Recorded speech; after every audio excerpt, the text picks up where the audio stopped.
akan mengangkat judul peredaman energi pada saluran pelimpah dengan konfigurasi berbeda yang akan dipresentasikan oleh Ibu Dr. Deni Sri Krisnayanti, sarjana teknik, magister teknik, dosen jurusan teknik sipil Universitas Nusa Cendana Kupang, MNI, Komisi Keamanan Jembatan dan Terowongan, Asosiasi Tenaga Ahli Konstruksi Indonesia, dan juga Himpunan Ahli Teknik Hidrolik Indonesia, dan juga asesor LPJKP Nusa Tenggara Timur.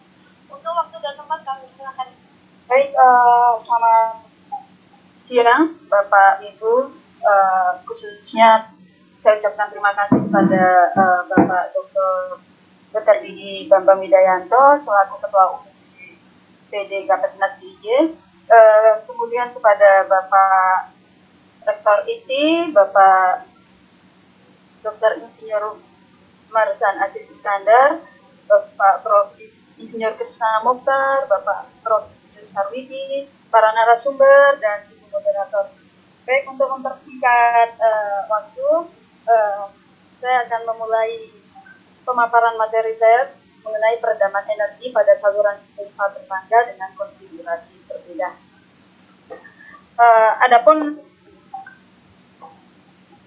Adapun kita mengetahui bahwa pelimpah bertangga adalah salah satu bangunan pelengkap pada suatu bendungan, dan pada outline ini saya akan tampilkan beberapa bab, yaitu pendahuluan, aliran pada saluran pelimpah, konfigurasi bentuk pelimpah bertangga, peredaman energi, dan yang terakhir adalah kesimpulan. Nah, untuk pendahuluan tentang infrastruktur SDA, infrastruktur sumber daya air, kita mengetahui bahwa pemerintah sekarang dengan programnya Nawacita, Pak Jokowi memberikan perhatian yang cukup besar pada Provinsi NTT dengan dibangunnya 7 bendungan. Kalau Bapak Ibu di praktisi bidang konstruksi, di sini juga ada Pak Manahara. Mohon maaf Pak, tadi saya kelupaan menyebut Pak Manahara. Selamat siang Pak Manahara. Terima kasih diajak bergabung kembali. Jadi ada 65 bendungan hingga tahun 2019 ini yang dicanangkan oleh pemerintah Jokowi, di mana nanti tersebar di Indonesia yaitu 49 bendungan baru dan 16 bendungan lanjutan. Dan kami yang di NTT mendapatkan kebanggaan karena kita diberikan bendungan, di mana salah satunya yang sudah bisa dioperasikan adalah bendungan Rock yang ada di Belu, sedangkan beberapa bendungan lainnya masih dalam tahap pekerjaan dan ada yang masih menunggu untuk proses sertifikat, yaitu bendungan Ranamo. Jadi kami mendapatkan bendungan Temep, kemudian Manicin, Napung GT, kemudian Welkis, dan hingga 7 bendungan tersebut. Diharapkan memang dengan dibangunnya 7 bendungan ini mampu mengatasi masalah keterbatasan air yang ada di NTT. Nah, untuk pelimpah sendiri, kita mengetahui bahwa pelimpah itu merupakan suatu bangunan yang ditempatkan biasanya kalau kita di Indonesia memang karena lebih banyak bendungan urutan, sehingga bendungan-bendungan itu rata-rata memiliki pelimpah samping. Dan fungsinya sebenarnya adalah mengalirkan debit air yang berlebihan arah hilir. Jadi kita mengetahui bahwa salah satu fungsi pelimpah itu adalah mengalirkan debit air yang berlebihan ke arah hilir. Nah, sesuai dengan topik yang diberikan oleh panitia mengenai peredaman energi, maka saya akan lebih fokus kepada pelimpah bertangga. Memang pelimpah bertangga ini tidak terlalu populer di Indonesia. Kebanyakan memang pelimpah-pelimpah yang sering digunakan oleh pihak balai itu adalah pelimpah ogi, ataupun ada morning glory juga ada. Tapi kalau pelimpah bertangga sangat jarang, atau saya belum tahu apakah di 2 tahun belakang itu sudah ada. Sepertinya sudah ada di Jawa Barat, itu sudah ada satu dengan informasinya. Nah, kalau Bapak Ibu lihat jenis pelimpah yang ada di layar, itu ada 9 jenis pelimpah. Di situ ada pelimpah tipe ogi, pelimpah berbentuk curam atau pitch spillway, kemudian ada pelimpah berbentuk sifon, ada pelimpah yang berbentuk terowongan, ada morning glory, ada pelimpah berbentuk labirin atau sirip ikan, kemudian ada pelimpah bebas, dan kemudian yang berikutnya yang gambarnya paling besar itu adalah pelimpah bertangga. Ini akan saya lebih fokuskan kenapa pelimpah bertangga ini menjadi sesuatu yang sangat menarik untuk kita cermati ataupun kita pelajari. Nah, ini adalah dua contoh gambar. Satunya adalah di Gunungan Benel, Bali. Mungkin dari Bapak Ibu ada yang dari Bali. Apakah benar ini ada Gunungan Benel dari Bali? Jadi saya ambil gambarnya. Yang berikutnya adalah Bendungan Opuha di New Zealand. Yang satu ini berbentuk ogi dan yang satunya berbentuk bertangga. Kenapa saya mau menampilkan ini? Karena sebenarnya kita kalau sebagai perencana bangunan air, dua hal yang menjadi tantangan utama perencana bangunan air khususnya spillway itu adalah bagaimana transportasi aliran dari hulu menuju hilir itu seperti apa, dan yang kedua adalah tingkat kehilangan energi. Karena topik yang di sesi 3 ini adalah mengenai keairan, maka saya lebih banyak bicara di hidrolikanya. Jadi bagaimana para perencana bangunan air khususnya di bidang pelimpa ini bisa memperhitungkan berapa sih tingkat kehilangan energi kalau kita menggunakan silinda teknologi, dan bagaimana tingkat kehilangan energinya bila kita menggunakan pelimpa bertangga. Kalau Bapak Ibu lihat di gambar yang sebelah bawah, paling bawah, ini adalah contoh yang saya modelkan. Jadi saya pernah modelkan itu pada waktu kemarin sekolah lanjut. Nah, yang sebelah kiri ini kita lihat itu ada pelimpa halus, pelimpa tipe ogi. Biasanya saluran peluncurnya adalah halus. Sedangkan kalau pelimpa bertangga ada anak-anak tangga di situ. Nah, kalau pelimpa halus, air yang meluncur itu pasti akan memiliki kecepatan yang cukup tinggi. Nah, kecepatan yang cukup tinggi ini akan menjadi risiko apabila tidak ada peredaman di hilirnya. Kalau Bapak Ibu lihat di bagian hilir yang sebelah kiri itu, di situ tampak bahwa airnya pecah di situ. Pecah artinya apa? Bahwa dia membutuhkan suatu peredaman agar kecepatan aliran menjadi berkurang. Kalau kecepatan aliran menjadi tinggi, secara otomatis itu menjadi negatif, tekanannya negatif. Kalau negatif, secara otomatis akan berpengaruh juga negatif terhadap struktur-struktur yang di bawahnya. Secara lambat laun dia akan mengangkat struktur-struktur kecil di bagian dasar permukaan. Sehingga kenapa kalau di pelimpa pada bendungan itu biasanya kita menggunakan peredam energi berupa bubble itu untuk memecah. Kalau tidak kita pecah, risikonya terjadi kasitasi di situ, terjadi kerusakan, dan ini menyebabkan risiko yang cukup berbahaya khususnya untuk saluran pelimpa yang bisa berpengaruh juga terhadap bendungan utama.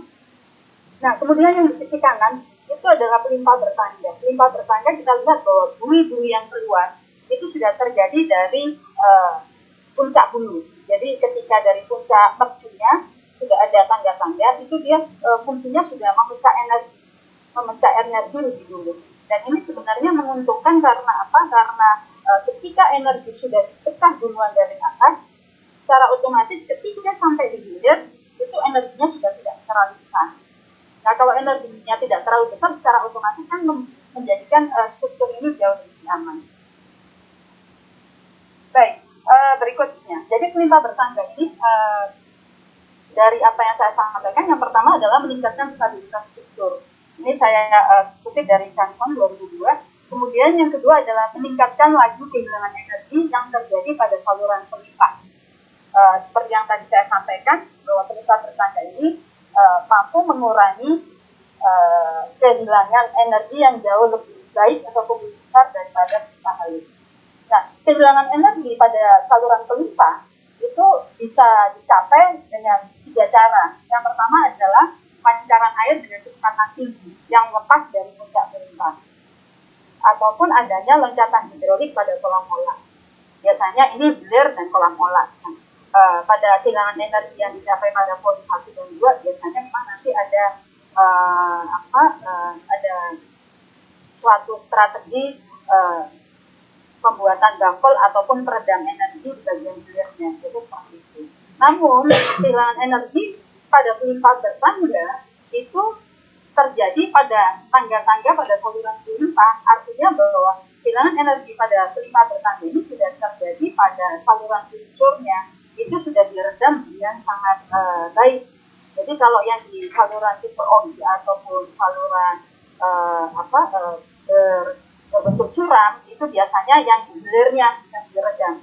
Tapi kalau pada pipa bertangga itu pada tangga-tangga di saluran pipa. Jadi pada anak tangga. Nah ini beberapa kajian yang pernah saya lakukan untuk kehilangan energi pada pipa bertangga. Jadi kehilangan energi pada pipa bertangga itu juga dipengaruhi oleh koefisien gesekan. Kalau kita dulu pada waktu S1 pernah menggeluti tentang hidrolika, tentu kita mengetahui bahwa faktor gesekan ini sangat berpengaruh terhadap kecepatan aliran. Kemudian kedalaman kritis terhadap titik tangga. Jadi kedalaman kritis terhadap titik tangga itu juga sangat berpengaruh terhadap kehilangan energi yang terjadi. Atau pada tipe OB itu kedalaman kritisnya itu pada di atas mercu puncaknya itu adalah kedalaman kritis. Kedalaman kritis itu artinya kondisi di mana aliran yang ada pada mercu ini pada kondisi FM sama dengan 1 atau bilangan truk sama dengan 1. Kemudian jumlah anak tangga dan kemiringan pelimpa. Jumlah anak tangga dan kemiringan pelimpa. Ini yang terkait dengan judul pada hari ini dengan konfigurasi yang berbeda seperti apa nanti sambil ke belakang nanti saya sedikit jelaskan. Kemudian angka Freud, kalau kita tahu angka Freud ini terkait dengan P per akar GD. Nanti kalau misalnya kita ketahui kalau dulu kalau angka Freud sama dengan 1 itu kritis, kalau kurang dari 1 itu kritis, kalau lebih dari 1 itu kritis. Kemudian kekasaran makro. Kasaran makro ini terkait dengan dasar atau permukaan dari aliran yang akan lewat di situ. Apakah dasarnya itu dari konkret, ataukah dari tanah biasa, ataukah dari, kalau pada kasus yang di sini kekasaran makronya saya memberikan semacam seal. Jadi pada anak-anak tangganya itu saya beri lagi ambang supaya peredangannya jauh lebih tinggi lagi. Artinya bahwa kehilangan energi saya harapkan jauh lebih tinggi dengan memberikan sedikit gangguan di situ. Artinya gesekan atau hambatan pada kecepatan aliran itu akan semakin berkurang. Karena kalau misalnya dari mercu gendong kemudian turun ke hilir itu kecepatannya tinggi, maka kita kasih kekasaran makro. Kekasaran makronya seperti pada gambar. Kemudian di sini juga ada titik pemasukan udara pada pipa bertangga. Titik pemasukan udara ini adalah kondisi di mana kalau Bapak Ibu lihat di pojok kanan itu dari aliran yang berbentuk tenang seperti aliran tenggelam tiba-tiba berbentuk buih. Dan batas antara aliran yang tenang dan yang berbentuk buih itu adalah titik pemasukan udara. Titik pemasukan udara itu saat terjadinya udara masuk ke dalam aliran sehingga pecah jadi buih. Nah ini sebenarnya sangat bagus terhadap konsentrasi udara yang masuk ke dalam saluran pipa tersebut. Kenapa sangat bagus? Karena konsentrasi udara ini kan keterkaitannya dengan oksigen terlarut. Kalau oksigen terlarut yang masuk ke dalam suatu aliran itu berpengaruh juga terhadap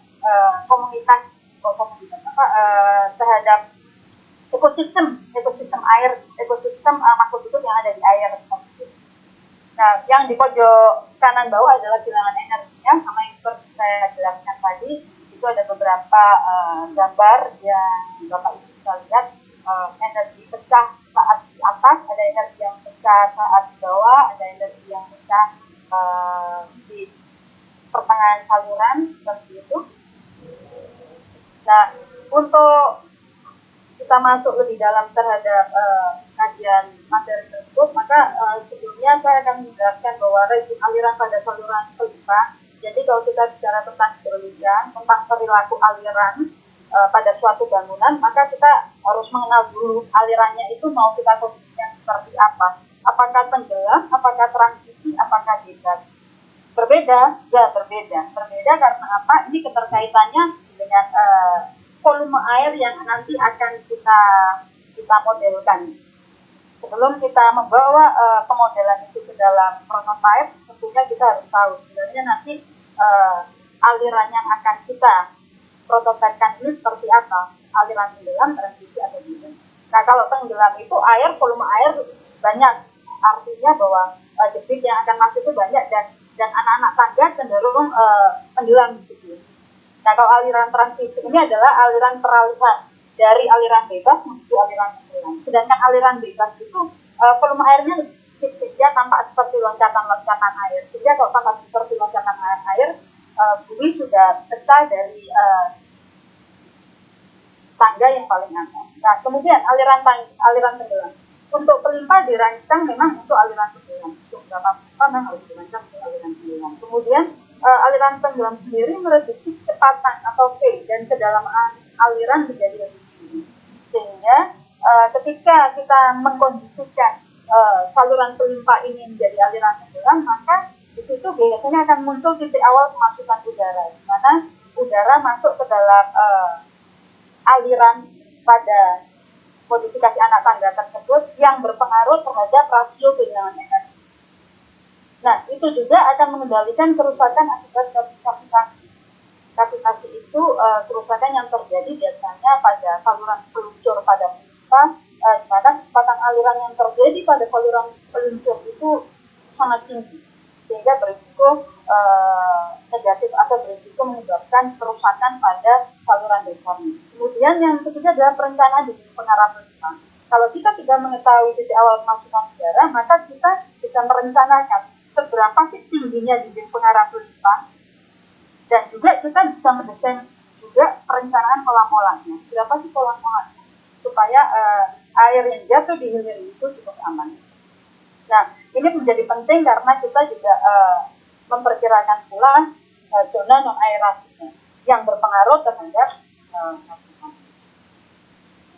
Nah, ini sedikit tadi yang saya sempat menyebut sedikit kemasukan udara inception point, itu bahasanya inception point, yaitu lokasi di mana lapis batas turbulen telah mencapai permukaan aliran bebas. Penentuan titik awal kemasukan udara di mana air menjadi berwarna putih, yakni timbulnya gelembung udara yang terjadi secara signifikan. Atau secara sederhananya, kalau saya menyampaikan ke Bapak Ibu atau dari mahasiswa yang ada di sini, kita mengetahui bahwa energi itu sudah pecah apabila kita sudah tahu adanya perubahan aliran yang tampak smooth ini, tampak licin, tiba-tiba menjadi pecah berbentuk bui. Ketika dia pecah berbentuk bui, berarti terjadi kehilangan energi sudah terjadi di situ. Artinya terjadi aerasi. Nah, kalau sudah terjadi di situ, apakah bagus? Dia bagus untuk dihilir, berarti dia ketika jatuh di hilir kecepatannya sudah berkurang banyak karena sudah dihancurkan di sepanjang saluran pelimpah bertanda tersebut. Jadi energi kecepatan yang tinggi itu sudah dihancurkan duluan di bagian yang paling atas. Berikut ini konfigurasi bentuk saluran pelimpah bertanda. Jadi ini adalah salah satu contoh konfigurasi yang pernah saya lakukan, yaitu di situ ada pelimpah halus. Pada saat itu saya bermain di sudut 30 derajat dan 45 derajat. Mungkin kalau misalnya ada mahasiswa yang ada di sini yang ingin melakukan penelitian dengan sudut yang lain, juga silakan bisa menjadi referensi. Kemudian tinggi pelimpah saya buat dalam pemodelan itu 1 meter. Jumlah tangga juga ada 3 macam, 10, 20, 40. Nah, kalau ini dibuat di lapangan apa bisa? Iya, bisa saja dibuat di lapangan, bisa. Tapi nanti mungkin kita juga perlu kajian. Kita harus tahu volume air atau debit air yang melalui saluran tersebut. Kemudian kondisi aliran yang akan masuk di situ. Kalau aliran tenggelam, secara otomatis kita juga harus menentukan secara baik nanti di hilirnya macam apa. Itu bisa. Nah, kemudian sama ada 3 anak tangga kedalaman kritis. Nanti Bapak Ibu bisa lihat nanti di materi yang mungkin dibagikan oleh panitia setelah acara. Nah, kemudian peredaman energi. Peredaman energi menjadi kata kunci untuk materi saya hari ini. Sehingga saya akan merefresh kembali bahwa peredaman energi ini sebenarnya adalah tujuannya adalah menghilangkan kelebihan energi kinetik agar konstruksinya aman. Kalau kita bicara tentang energi kinetik, berarti kita bicara tentang kecepatan. Sehingga bagaimana kita mengurangi atau meminimalisir kecepatan air agar tidak merusak saluran atau penampang desain yang ada yang dilewati. Nah, ini ada beberapa jenis loncatan air pada waktu dulu kita sempat ini kan kita mengenal angka Freud 1 sampai 75 seperti apa, 1 1,5 sampai 2,5 dan seterusnya. Nah ini contoh model saya. Jadi ketika kemarin saya mencoba meneliti ini, saya ada tangga dengan jumlah anak tangga 40, 20, dan 10. Jadi ada yang banyak sekali, ada yang sedang, ada yang sedikit. Intinya bahwa pelimpah bertangga dengan jumlah anak tangga 40 mampu memberikan peredaman energi yang baik dibanding jumlah anak tangga 20 dan 10. Jadi jumlah anak tangga yang lebih banyak itu memberikan peredaman lebih baik, atau bilangan energi yang terjadi akan lebih tinggi daripada yang jarang. Dan di atas itu bisa dilihat grafiknya, kalau di sudut 45 derajat kehilangan energinya lebih kecil, tapi yang di sudut 30 derajat itu lebih tinggi. Kemudian untuk 40. Jadi ini contoh. Kenapa kok di sudut 45 kehilangan energinya lebih kecil, sedangkan kok yang di sudut 30 lebih tinggi? Kan harusnya yang 45 derajat semakin tinggi sudutnya, harusnya kan semakin tinggi. Nanti akan saya jelaskan di belakang. Nah berikutnya, pelimpah bertangga dengan ambang memberikan peredaman energi terbaik dibanding pelimpah bertangga datar. Pelimpah bertangga datar memberikan peredaman terbaik dibanding pelimpah halus. Jadi saya kemarin modelkan ada 3. Yang pertama pelimpah halus, kedua adalah pelimpah bertangga datar tanpa ambang, yang ketiga adalah pelimpah bertangga datar dengan ambang. Saya berikan seal, saya berikan semacam tonjolan di bibirnya. Nah, situ saya berikan agar saya ingin tahu sebenarnya berapa sih perbedaan kehilangan energi apabila kita berikan seal. Nah,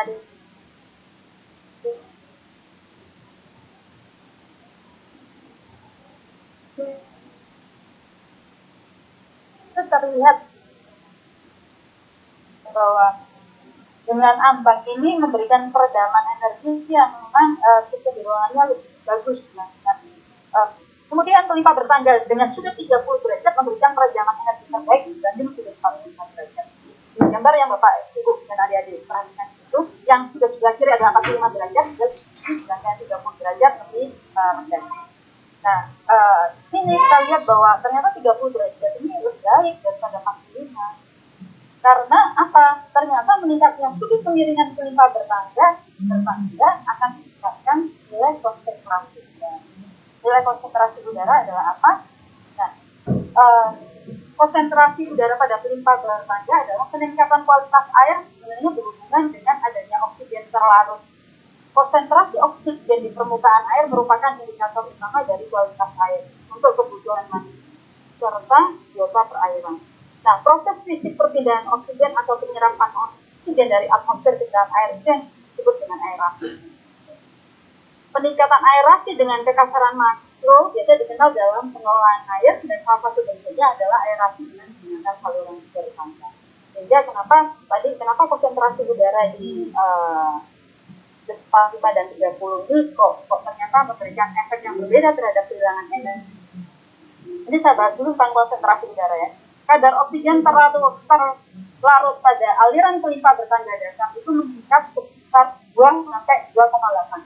Jadi kadar oksigen terlarut yang masuk pada pelimpah bertangga datar itu memberikan efek oksigen. Pelimpah bertangga dengan ambang meningkatkan kadar oksigen terlarutnya adalah 0,9 sampai 6,6. Nah, pelimpah bertangga pada sudut 30 derajat memiliki kadar oksigen terlarut lebih rendah dibanding sudut 45. Dikarenakan apa? Peningkatan kemiringan pelimpah akan meningkatkan aerasi dan berpengaruh terhadap kadar oksigen terlarut di dalam aliran. Artinya, kalau sederhananya, semakin tinggi pelimpah itu kita bentuk, sudut pelimpahnya kita bentuk, maka kadar oksigen terlarutnya itu akan menjadi lebih tinggi juga. Atau saya langsung masuk di sini. Sudut kemiringan pelimpah itu berpengaruh terhadap konsentrasi udara. Seperti yang saya jelaskan tadi. Semakin tinggi kemiringan pelimpah, maka semakin tinggi juga konsentrasi udara. Itu saya kasih tanaman. Semakin tinggi konsentrasi udara, kecepatannya juga semakin tinggi. Semakin tinggi kecepatan, semakin tinggi energi kinetiknya, semakin tinggi kecepatannya. Nah, Kalau kecepatannya semakin tinggi, artinya apa? Hambatan aliran atau faktor gesekannya turun. Karena apa? Kan kalau kecepatan aliran tinggi itu berarti gesekannya sudah semakin berkurang. Kalau kecepatannya berkurang berarti gesekannya atau hambatan aliran itu semakin tinggi, yang menyebabkan kehilangan energinya juga semakin turun. Sehingga kenapa tadi saya sempat sampaikan bahwa sudut pelimpa 45 derajat itu kehilangan energinya lebih kecil daripada sudut 30. Karena apa? Semakin tinggi itu konsentrasi udaranya semakin tinggi. Kalau semakin tinggi konsentrasi udara, kecepatannya juga semakin tinggi. Kalau kecepatannya semakin tinggi, hambatannya semakin turun. Hambatan aliran ini apa? Ini faktor koefisien gesekan. Koefisien gesekan itu yang mempengaruhi aliran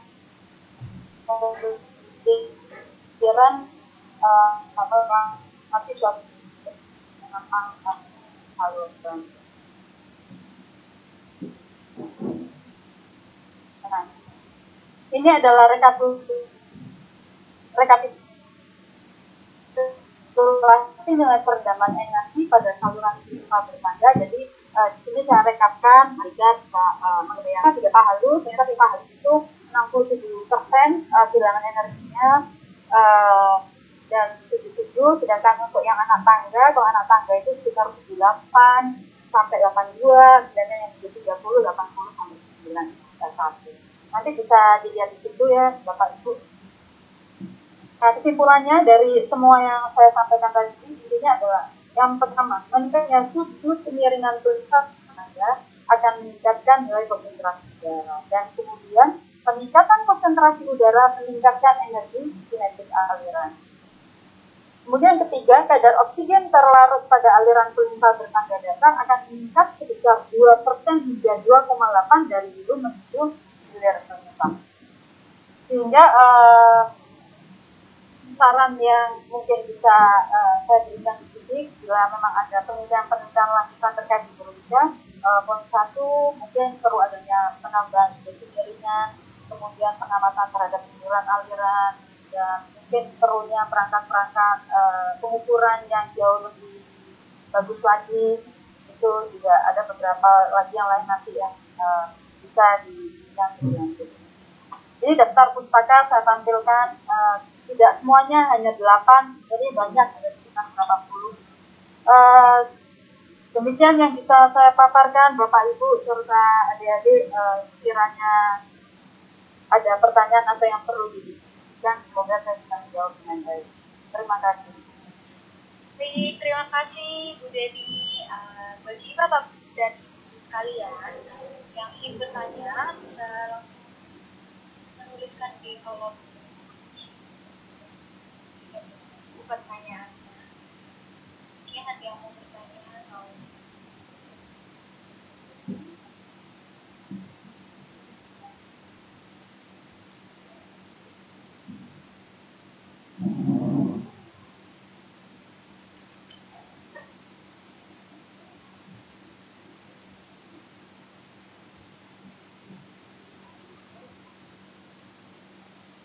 atau terlalu hidrolika ya, sehingga mungkin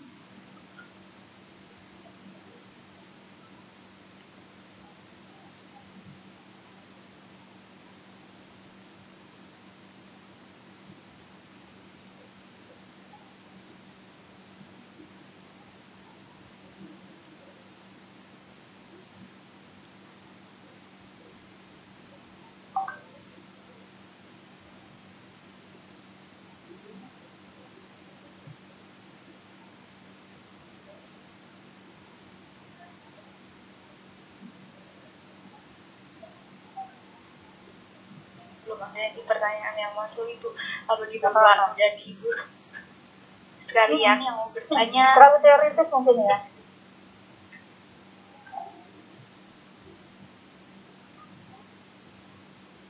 Di terakhir juga nggak apa-apa Ibu Noha, kalau memang nanti ini baru pertanyaan yang perlu dijalankan.